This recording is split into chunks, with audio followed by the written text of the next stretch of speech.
San Carlos water. 21st May 1982, just after midday. The anchorage is crowded and exposed. 22 British ships are working through Falkland Sound, unloading troops, ammunition and supplies onto a shoreline that naval planners already know is one of the most dangerous anchorages they've ever put a fleet into. The weather that had obscured the dawn landings has lifted. The hills surrounding San Carlos are green and bare under a pewter sky, and the water between them is full of ships that can't move fast enough to escape what is coming for them. HMS Argonaut, a Leander-class frigate, is holding position at the entrance to the anchorage when two Argentine A-4 Skyhawks come in from the northwest, barely clearing the wave tops. The warning has already gone out, air raid warning red, but the jets are over the ridgeline and descending before the broadcast is complete. Guns are traversing, missiles are tracking. At close to 480 knots, the aircraft give Argonaut's crew perhaps 10 seconds of visual acquisition before they are overhead and past. 6 bombs fall. 2 of them hit. The first drives through the hull and buries itself in the aft boiler room, cutting power instantly and leaving Argonaut dead in the water. The second travels forward through the ship, passes through a fuel tank and comes to rest in the forward Seacat missile magazine. The secondary explosions triggered in the Seacat magazine kill able seaman Ian Boldy and able seaman Matthew Stewart. But the bombs themselves, fully intact, never fire in a high-order detonation. They just sit there in the dark of the ship's interior, 1,000 pounds of metal and high explosive each, embedded in separate spaces, surrounded by Argonaut's crew. Neither bomb explodes. Argonaut wasn't alone, not by a long way. In 6 weeks of air-sea combat above San Carlos water and the surrounding South Atlantic, Argentine bombs struck Royal Navy warships again and again, punching through steel hulls, wrecking engine rooms, tearing through bulkheads, and failing, repeatedly, to explode. At least 10 bombs struck the task force without exploding. Britain's fleet survived. But the reason it survived wasn't British armour, or British missiles, or British damage control. The reason was a fuse arming sequence that the Argentine pilots, the most dangerous adversary in the entire conflict, had no way of completing from the only altitude that kept them alive on the approach run. Their greatest tactical strength was the precise thing that made their weapons fail. The Argentine air campaign of May and June 1982 is one of the more remarkable feats of military aviation in modern warfare. Not because it succeeded in full, it didn't, but because of what it attempted and how it was executed. Pilots from the Argentine Air Force's Grupo 4 and Grupo 5, flying McDonnell Douglas A-4 Skyhawk attack jets from bases at San Julian and Rio Gallegos, were conducting anti-shipping strikes against a fully armed Royal Navy battle group from roughly 400 nautical miles away. Round trip with combat time over target, that's close to 850 nautical miles, in an aircraft designed primarily for close air support. At the limits of fuel endurance, over featureless open ocean, no navigational landmarks and no meaningful margin for error. The Argentine Air Force hadn't been designed for this mission. Their training, doctrine and equipment had all been structured around a potential war with Chile over the Beagle Channel. Land-based air support, border defence, not open ocean anti-shipping strikes against a NATO-equipped battle group. When Argentina invaded the Falklands in April 1982, the Air Force was given approximately 3 weeks to prepare its pilots in the anti-shipping role before the British task force arrived in the South Atlantic. 3 weeks to learn one of the most technically demanding, statistically lethal attack profiles in the inventory of any Air Force on Earth. What happened over San Carlos water suggests those 3 weeks weren't wasted. To reach the Falklands from the mainland, the A-4S flew south at medium altitude to conserve fuel, tanking from Argentina's KC-130H Hercules aerial refueling aircraft. The entire Argentine Air Force had only 2 of these tankers available for the whole war. One KC-130H could refuel up to 4 Skyhawks on a single mission, which meant the number of aircraft that could attack simultaneously was constrained not by pilot availability, but by those 2 tanker slots moving in slow orbits above the Southern Ocean. A single KC-130 crew, supporting multiple A4 sections, was running its own risk. If the tanker went down, the strike aircraft had no viable fuel source and no realistic hope of making it back to San Julian. At the point where the islands came within striking range, the Skyhawk pilots descended, all the way down, below 100 feet. In the most documented attack profiles, well below 50. The mission debrief for the Argentine Navy's 3rd Escuadrilla attack on HMS Argonaut on 21st of May states the approach with spare precision. Approach the target below 50 feet altitude. British accounts of what it looked and felt like make the tactical picture visceral. Some Skyhawks came in so low that British soldiers watching from the surrounding hillsides reported looking down at the aircraft canopies. One account describes literally seeing the pilot's head. On the water, aboard the ships themselves, the jets materialized from the ridgelines with almost no warning. A sudden thunder, a blur, the shriek of passing intake air, and then they were already past and climbing out over the opposite hill. Sailors recalled years afterward that the first attack run of the day at San Carlos sounded like a door slamming in a room next door. By the second attack, every man with a weapon was already at his station before the alarm sounded. At roughly 480 knots, around 550 miles per hour, a low-flying A-4 gave a British ship's air defence systems somewhere between 10 and 15 seconds of useful reaction time, from the moment it appeared on radar to the moment it was passed. On days when pilots came in even lower, hugging the terrain contours of Falkland Sound's western shore before pulling out over the water, that window shrank further. On those days, the choice for a gun crew wasn't target acquisition and controlled fire. It was aim at something and pull the trigger and hope. The Argentine pilots weren't flying that low because they enjoyed it. They were flying that low because the alternative was death. Britain's Sea Dart missile system, fitted to the Type 42 destroyers, including HMS Glasgow, HMS Sheffield and HMS Coventry, was a medium to long-range area defence weapon built to engage aircraft at medium and high altitudes. It used semi-active radar homing, guided by shipborne fire control radars, and under ideal conditions, it could engage targets at substantial range.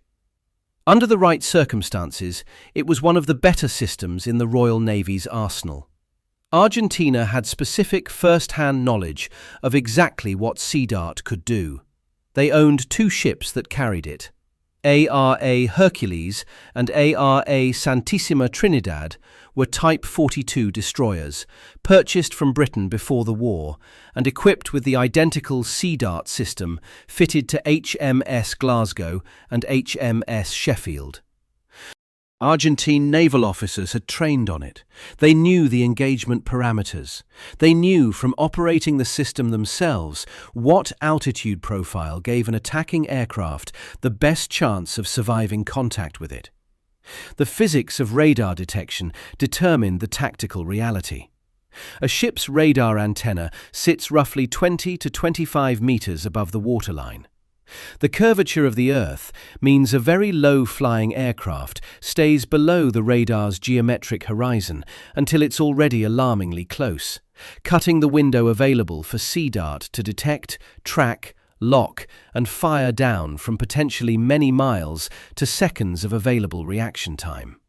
Flying at wave-top height didn't render Sea Dart completely blind, but it compressed the engagement envelope from a deliberate, long-range intercept into a last-ditch emergency response with almost no procedural tolerance. Seawolf, fitted to the Type 22 frigates HMS Brilliant and HMS Broadsword, was specifically designed as a short-range point defense weapon against low-flying aircraft. It had a genuine capability at the altitudes Argentine pilots were flying. In several engagements, it performed remarkably. On May 12th, Brilliant used it to destroy 2 Group 05 Skyhawks and cause a third to cartwheel into the sea while evading the missile.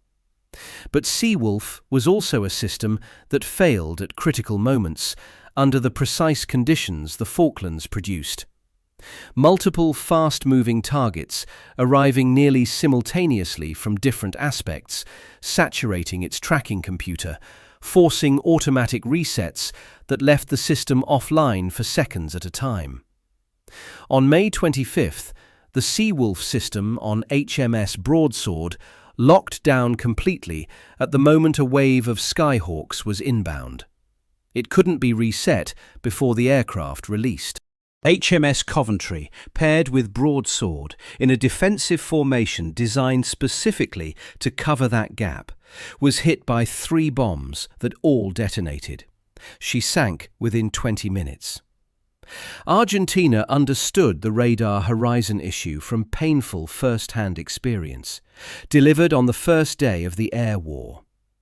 On May 1st, 1982, the Air Force flew its initial combat sorties, among them Argentine Canberra bombers and Mirage 3 fighters operating at medium and higher altitudes. 2 Mirage 3s and a Canberra were shot down. The commander of Argentine Southern Air Force, Brigadier Crespo, received the lesson that would govern everything that followed. Medium altitude was a death sentence. Ultra-low-level attack wasn't a preference, it was the only tactical option remaining to anyone who wanted to reach the target and have any realistic chance of returning. The human cost of that constraint accumulated with terrible speed. On 21st May alone, a single day, 12 Argentine aircraft were destroyed over San Carlos. 4 pilots were killed. Entire sections were wiped out on the egress run, intercepted by Sea Harriers as they pulled away from the anchorage and climbed for altitude and fuel and the long flight home. On May 25th, Teniente Paredi of Group 04, flying A-4 CC-312, attacked British shipping at San Carlos. He survived the approach and the release, but his aircraft took so much damage in the run that it required continuous aerial refueling from a KC-130H tanker all the way back to the mainland. Sustained contact because his fuel systems couldn't maintain level flight independently.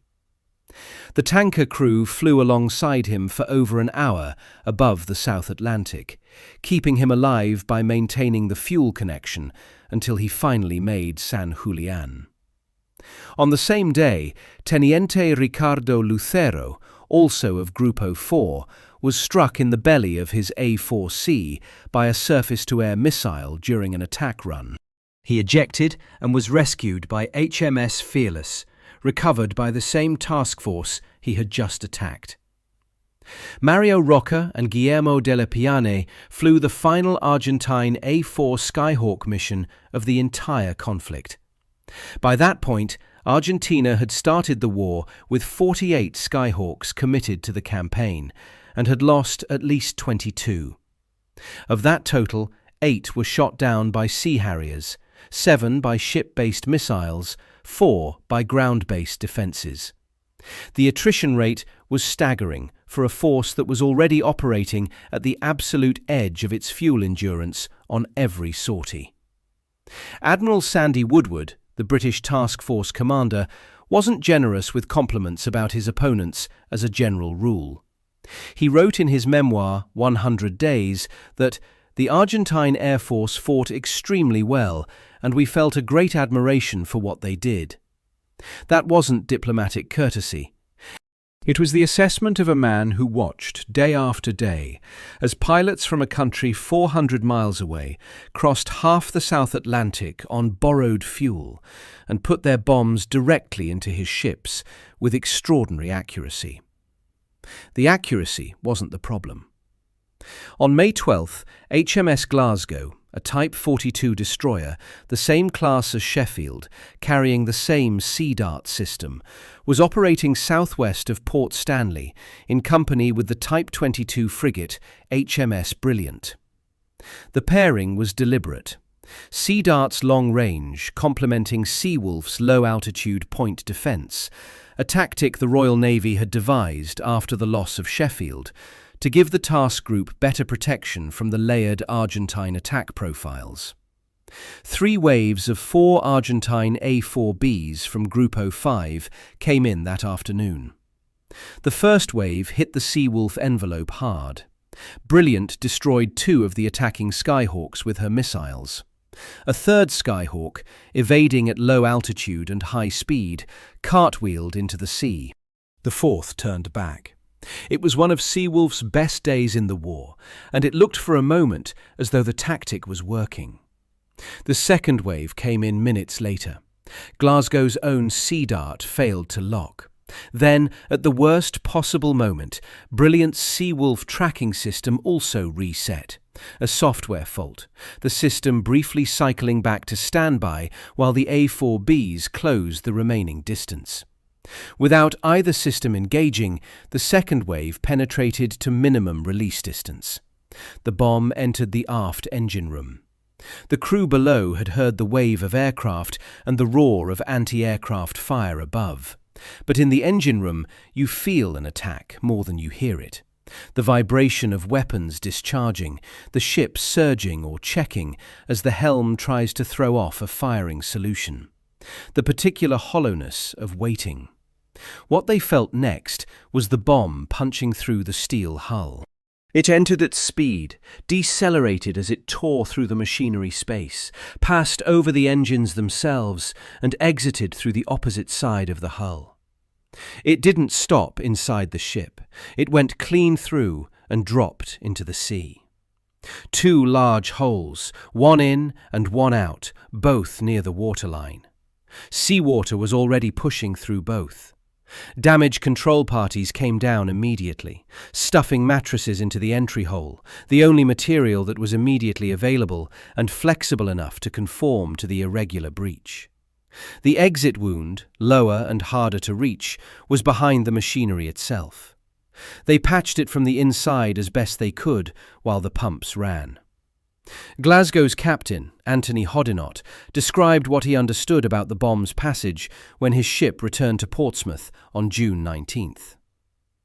One of the aircraft dropped a bomb which entered the aft engine room, passed over the machinery, and clear out the other side without exploding. It wasn't until after that we realized how lucky we were that it had not exploded. The UPI wire service, running the return story, called her the luckiest ship alive. Gavazzi didn't hear that assessment.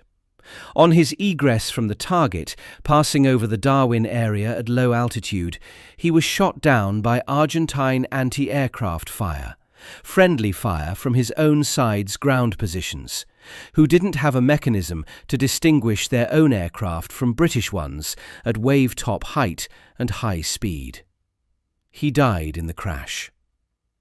The pilot who scored one of the first direct bomb hits on a Royal Navy warship in the conflict was killed by his own country's ground forces before anyone could tell him whether the weapon had done what it was supposed to do.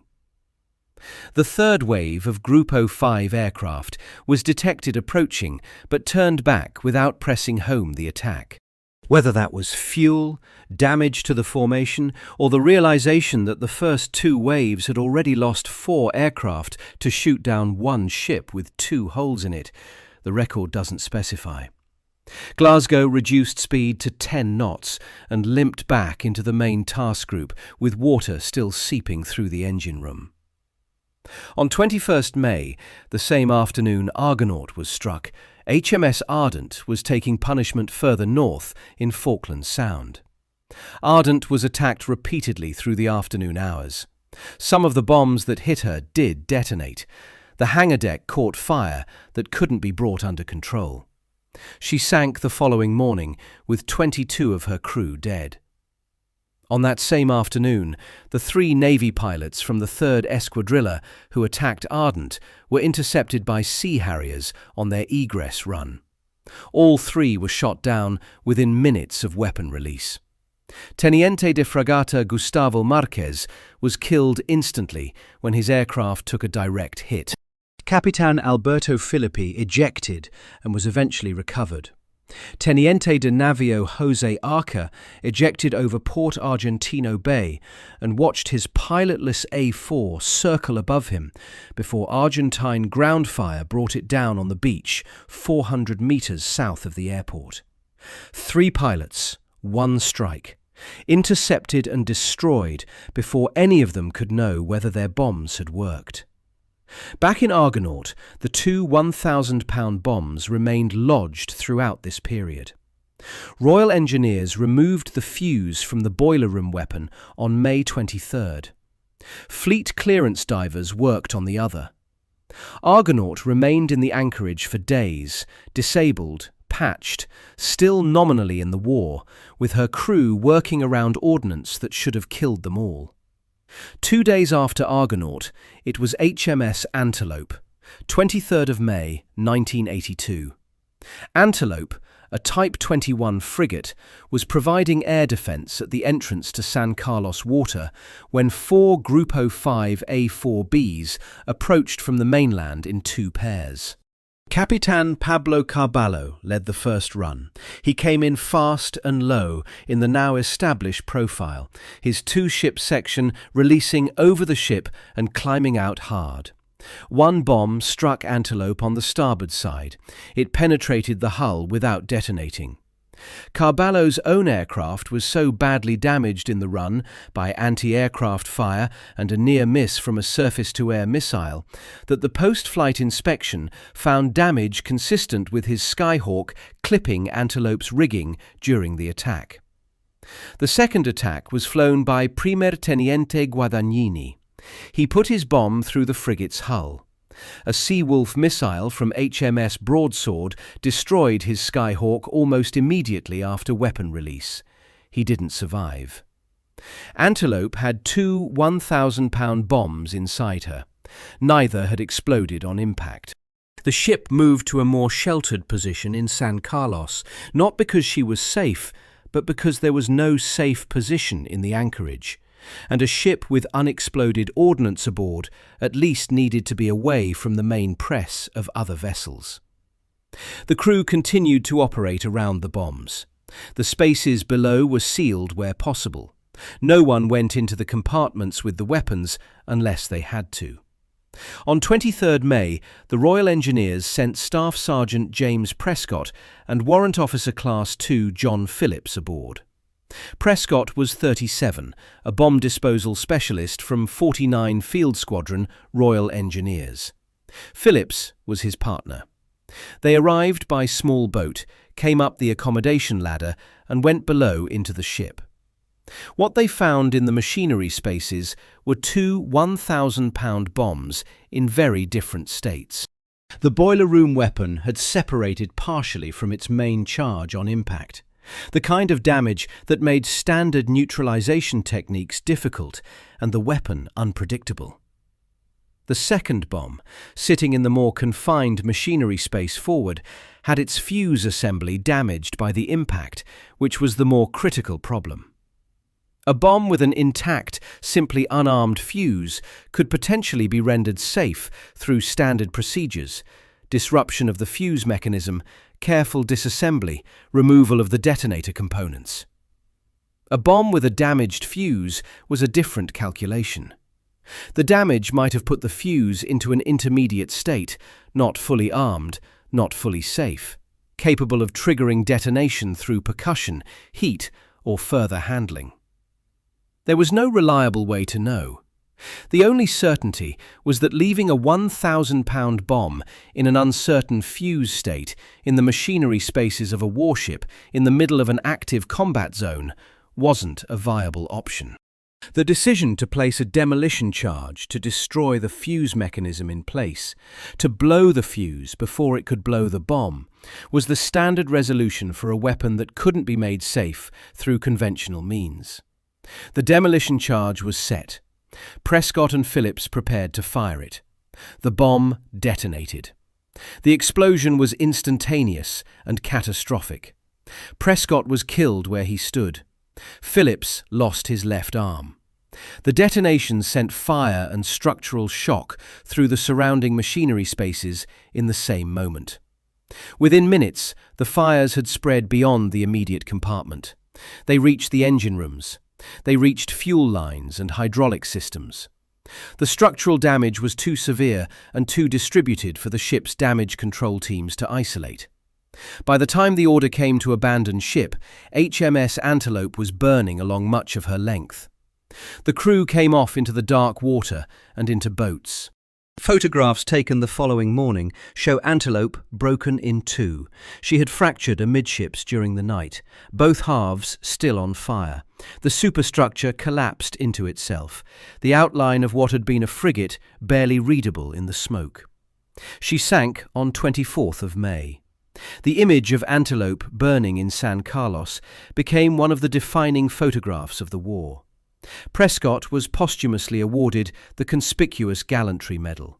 His citation records that the first bomb examined couldn't be made safe by normal neutralization techniques because of its damaged fuse. He died trying to resolve a problem that the fuse arming failure had created, not during an attack, not under fire from the enemy, but in the quiet aftermath, in the dark of a ship's interior, doing the only work that was available to him. On May 25th, HMS Broadsword was struck during a Grupo 5 attack.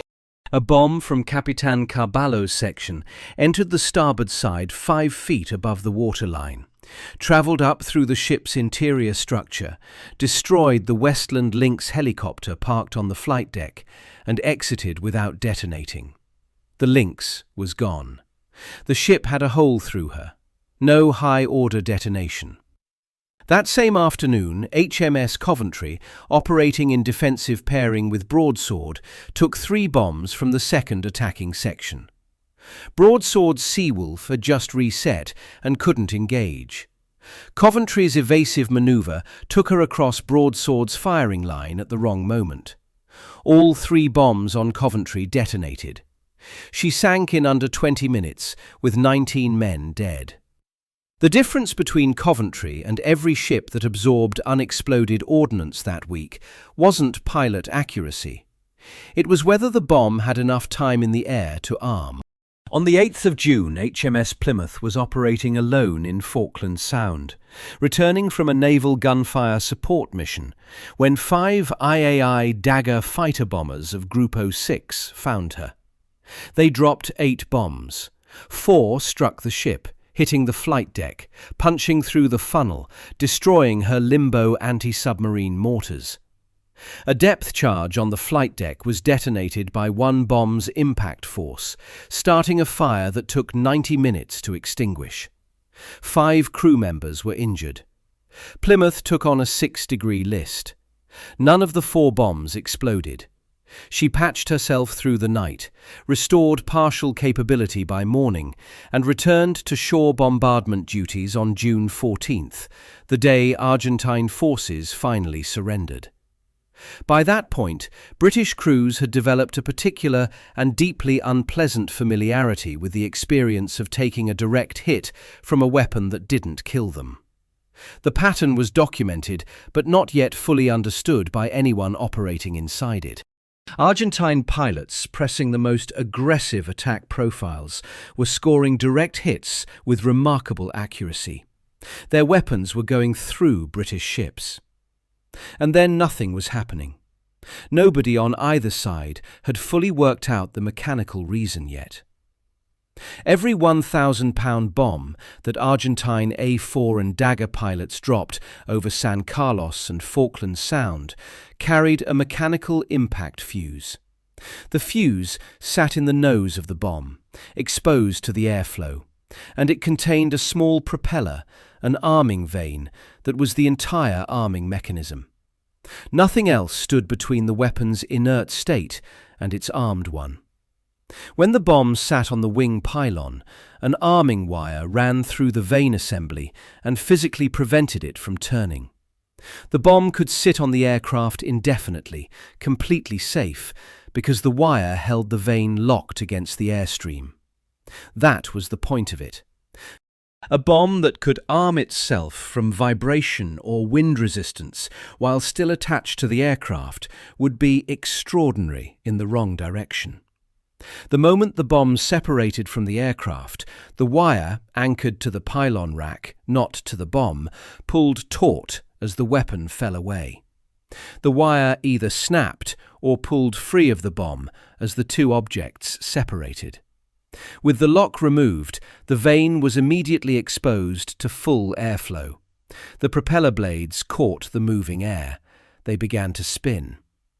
Inside the fuse body, the spinning vane drove a gear train, a set of reduction gears that translated the relatively fast rotation of the vane into the slow, precise withdrawal of a safety mechanism.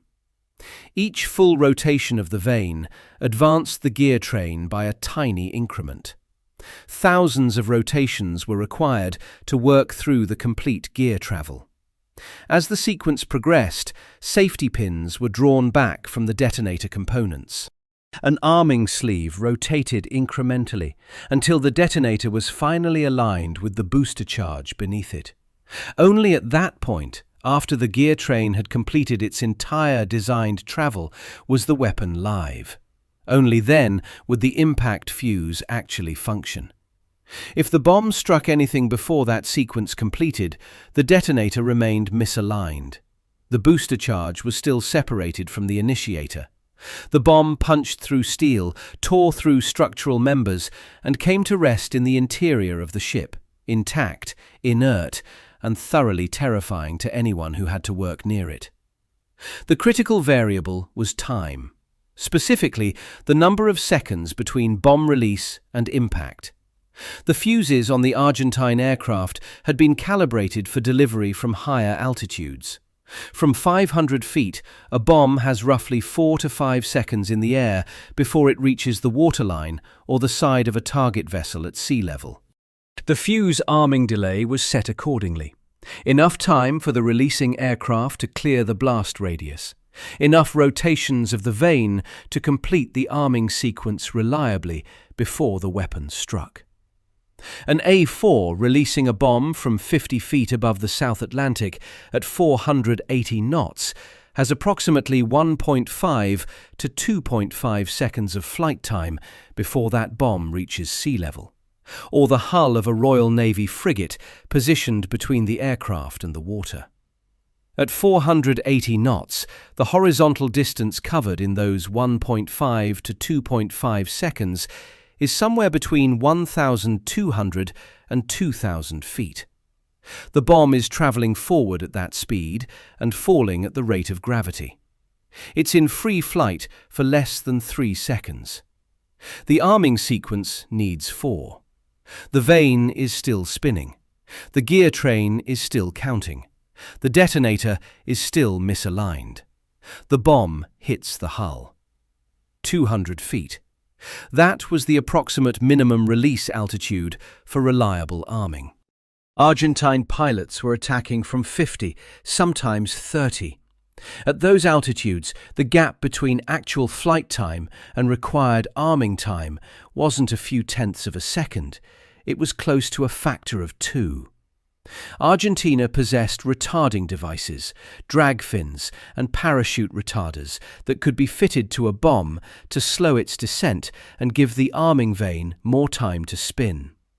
Retarded bombs exist precisely to enable low-level delivery. A bomb falling more slowly, even from 50 feet, travels through more vertical distance per unit time, giving the vane additional seconds to complete the arming sequence. Some Argentine aircraft carried them. But retarders created aerodynamic drag, and drag was a direct tax on fuel, the single most constraining resource in the entire campaign. A Skyhawk carrying retarded bombs on an 850 nautical mile round trip from San Julian, operating at the edge of its fuel endurance, refueling once from a tanker shared across the entire strike package, couldn't always afford the margin. More fundamentally, retarders alone didn't solve the problem. Even with a retarded bomb falling more slowly from 50 feet, if the fuse setting still required 4+ seconds of fall time, the weapon could still strike unarmed. The retarder reduced the rate of descent. It didn't change the fuse arming delay. Both adjustments were necessary, retarders to slow the fall and a shortened fuse arming delay to match the actual delivery altitude. The TU Dublin academic study of the campaign concluded precisely this. Argentine bomb fuse settings failed to take into account the low altitude and short time of flight of the bomb. The fuse configuration had not been adjusted to match the tactical reality the war imposed. That failure wasn't a pilot error. Pilots can't change their fuse settings from the cockpit. All they could control was the approach run, and the approach run demanded 50 feet. The United States Department of the Navy published its formal assessment of the Falklands conflict in February 1983. The document was careful and professionally dry, the product of men trying to extract transferable lessons from a war their own country hadn't fought. On the question of Argentine bomb failures, the language was notably direct. Another 9 ships were hit by bombs which, had they detonated, could have caused their destruction.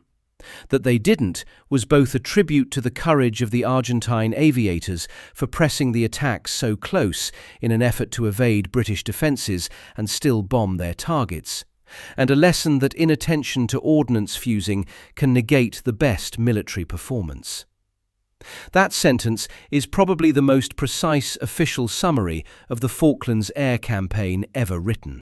Not Argentine incompetence, not British luck in the abstract. The courage of pilots flying the only profile that gave them any chance of surviving the approach, and a weapons configuration that couldn't keep pace with the demands of that profile. The Washington Post reported in late July 1982, while post-conflict analysis was still actively underway, that fewer than half of all Argentine bombs that struck British ships had actually exploded, and described the fuse failures as something that perhaps enabled Britain to win the conflict at sea. Admiral Woodward's memoir, 100 Days, published a decade after the conflict, addressed the bomb failures directly. He includes extended treatment of individual bomb strikes, devoting a section specifically to Glasgow's bomb and the Battle of Bomb Alley. And his account of the campaign's closeness isn't triumphalist. Woodward understood, as most British commanders understood in retrospect, that the margin between the fleet that came home and the fleet that might have been destroyed was measured in fuse arming delays of 2 or 3 seconds multiplied across multiple direct hits on multiple warships. The BBC became part of the story in a way that remains genuinely contested. Sometime in late May 1982, BBC World Service broadcasts reportedly disclosed that Argentine bombs were failing to detonate because they were being dropped too low for the fuses to arm correctly. Woodward publicly and sharply criticised the broadcasts for alerting Buenos Aires to the problem before the war was over. Whether the broadcast actually changed Argentine tactics is debated. The evidence suggests Argentine command had already identified the fuse pattern independently, from the simple fact that their pilots were reporting direct hits that weren't producing the expected results. Argentina's mid-war response is one of the more striking details of the whole campaign. Once Argentine command recognized the pattern, attack after attack producing visible hits on British ships with no secondary explosions visible from the aircraft, they moved to correct it. The solution required sourcing new fuse components quickly from outside the country. They were fitted to aircraft as they became available. By June 1982, Argentine aircraft were flying with the corrected ordnance. Here, the second loop of the tragedy closes. To arm the corrected fuses consistently, pilots needed to release from a somewhat greater height, still very low by conventional bombing standards, but above the arming threshold that had been defeating their weapons. A little higher meant Seawolf had a marginally better radar acquisition. It meant Rapier had an additional fraction of a second.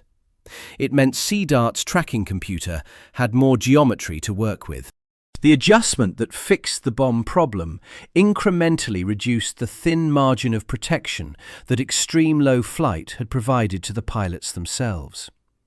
Argentina had identified the fuse issue, sourced a correction, and implemented it under fire, in the middle of an active campaign against a fully armed naval battle group, and in correcting the fuse problem had made their own aircraft marginally more exposed on each approach.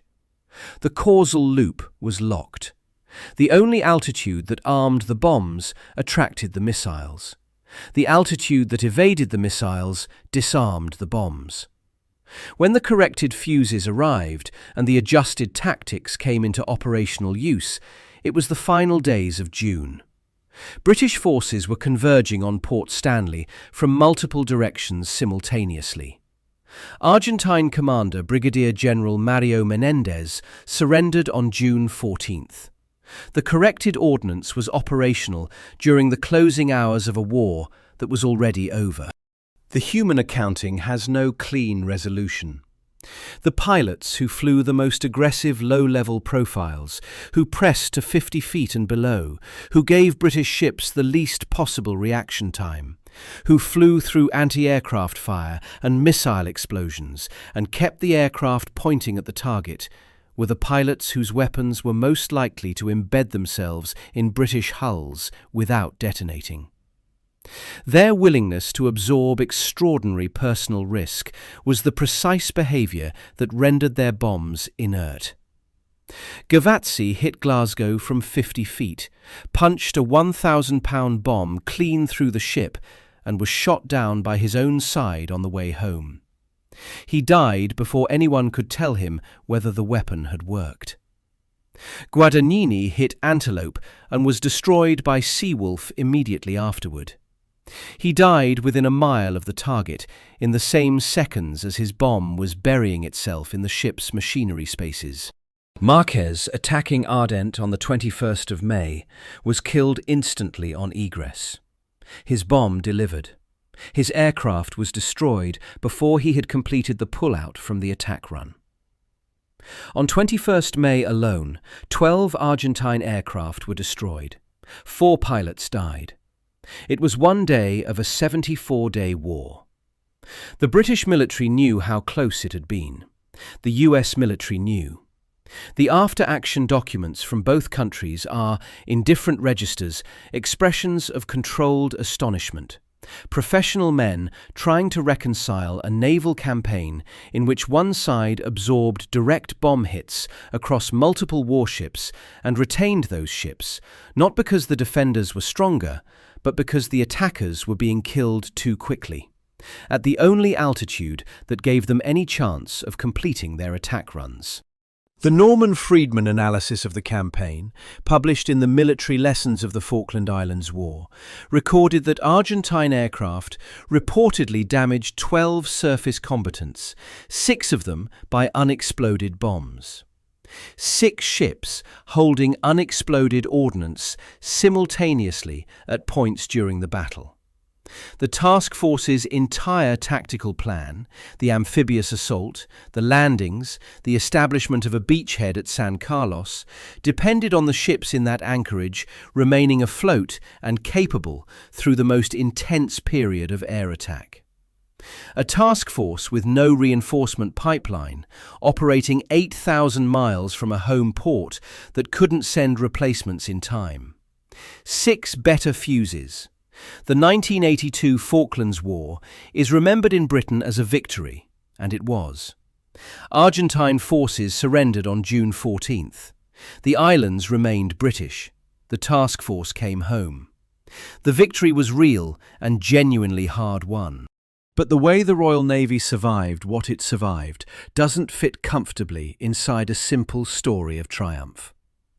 What the documentary record shows is a battle group being struck repeatedly in critical spaces, engine rooms, boiler rooms, missile magazines, and surviving because of a fuse arming delay of 2 or 3 seconds that the Argentine pilots couldn't overcome, because overcoming it would have required flying at an altitude that would have killed them before they reached the ship. The Argentine A-4 crews were among the most capable attack pilots of the late 20th century by any reasonable measure. They conducted anti-shipping strikes at extreme range in appalling weather and conditions against a fully equipped naval battle group, flying aircraft with ejection seats rendered unreliable by a years-long US arms embargo, refueling from 2 tankers shared across an entire sustained air campaign, pressing home attacks that American defense analysts had categorized before the war as a military impossibility. They hit what they aimed at. Their approach profiles were executed with a precision that a training period of 3 weeks shouldn't have produced. They just couldn't arm the weapons while they were doing it. The fuse failure wasn't their failure. It was a mismatch between a configuration built for one delivery altitude and a tactical reality that demanded another, created by a compressed pre-war training window and the specific interaction between Sea Dart's radar horizon constraints, attack altitude, bomb flight time, and fuse arming distance, an arithmetic that nobody had worked all the way through before the war started. The pilots couldn't change the fuse settings from the cockpit. All they could control was the approach run. The approach runs they flew were as good as any in the war. Britain's task force survived. The victory belonged to Britain. The tragedy of what those pilots accomplished and what their weapons couldn't belonged to everyone. Subscribe for more stories like this.